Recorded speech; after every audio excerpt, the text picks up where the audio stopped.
Howdy, campers. Hey y'all.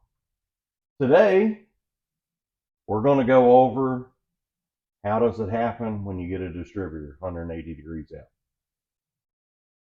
In theory, you ought to be able to get it 50-50 odds.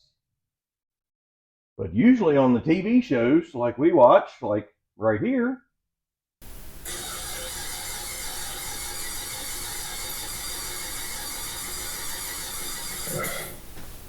it seems to happen more than 50% of the time. Now, is it just chance? Luck?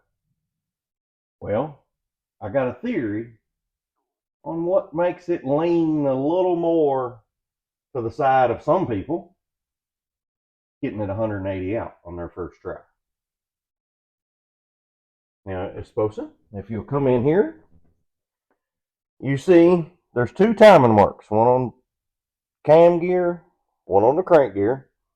You line those up, then the timing mark, and I put a little paint on the balancer to identify it, lines up with the timing pointer. Now, in theory, if you were going to put the rest of the engine together, put the distributor in, and try to start this motor, you could put the distributor, aim it at number one plug. A lot of people I know that's a habit for them. You don't have to aim it at number one, but most people do. You put it together, you tried to start this engine just like this, it would be 180 out. And it would shoot the nice little fireballs up through the carburetor like you see just right here.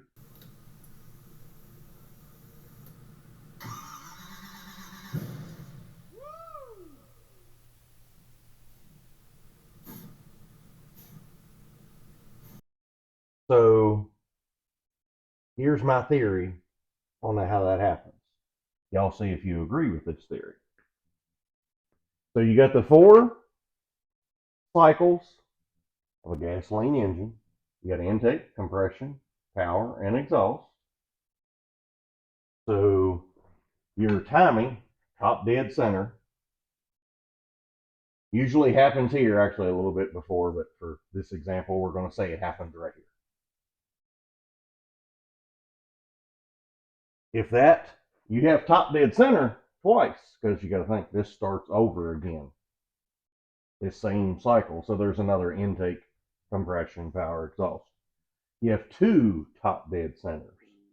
One's right here, one's right here, 180 out. So if we were on this one, the next valve to move should be the exhaust valve. So Esposa, if you'll watch, that's the exhaust valve. You can see it leads right there. And as I turn, the intake valve was one that moved, wasn't it? Yep, it sure did. So when you move the intake valve, that tells me that we were right here. And we're now going towards this because the intake valve opened. As the piston went down, sucked in the air, this is going to press it back up. Spark plug fires, blows the piston back down, exhaust out the expelled gases, and it starts all over again. So if we continue to turn and put our timing pointer, let's get it lined back up.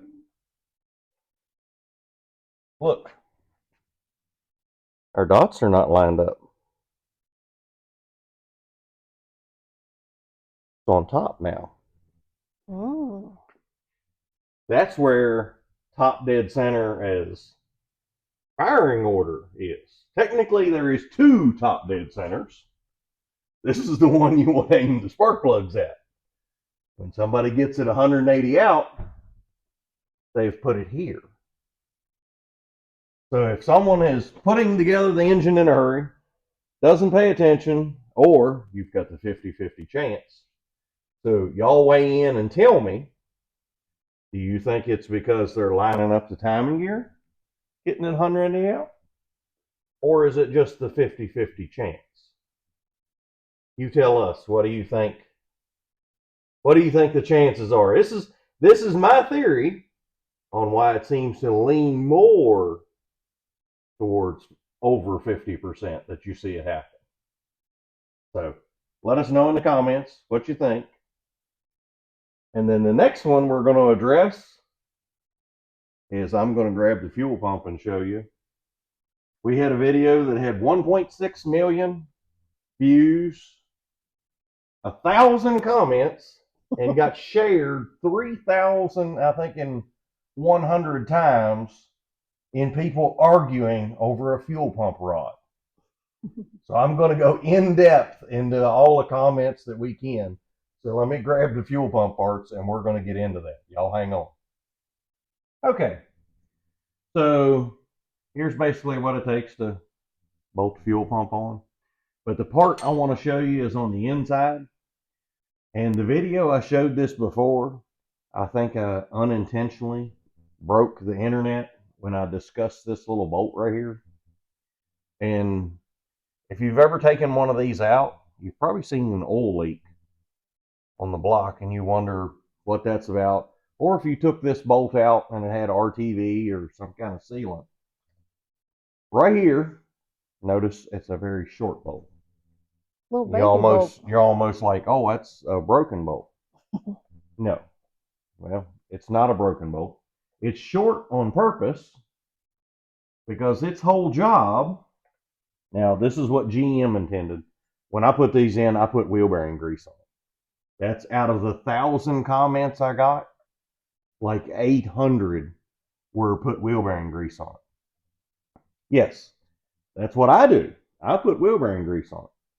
But the video, I was trying to show what GM intended for this bolt to be, which, you know, half of us don't ever do what GM intended, so it's okay. But what you do is you take a longer bolt, just like this, and you thread it in. Once it threads in, it captures this fuel pump rod. And when it captures it, of course, you know it's pressed all the way up in there. But I made a mark with a Sharpie through this hole. And everybody basically said that if you take this bolt and do finger tight, just like I did, I think I actually had a little wrench turning it. But that if you put the bolt, put it in that rod, that I destroyed the block because it would mar this rod and scratch the block as it went in, which really made me laugh because all the people that put those comments have actually never looked inside one of these blocks. Now, the very first small blocks didn't have this, and the Vortex blocks don't have this, but pretty much all the rest of them do. But if you'll take, I'll bring the light. If you look up in there, that's machined all the way up. So even if I take and scratch this, you know, let's take a grinder. Hold please while I get a grinder. Okay. So you can tell I attacked the fuel pump push rod with a grinder, and I even marked a little bit higher than my Sharpie mark to exaggerate what we're talking about here. But if I insert that in, let's get the flashlight so you can see what we're talking about here. Push that up in there, and it doesn't go past where it's machined. Now I'll turn the block over here, and you'll see, you keep an eye on the fuel pump rod right here. Okay.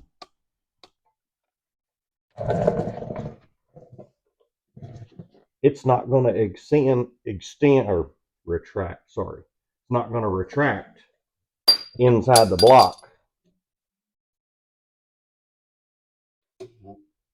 any more than it already has. That's its full stroke.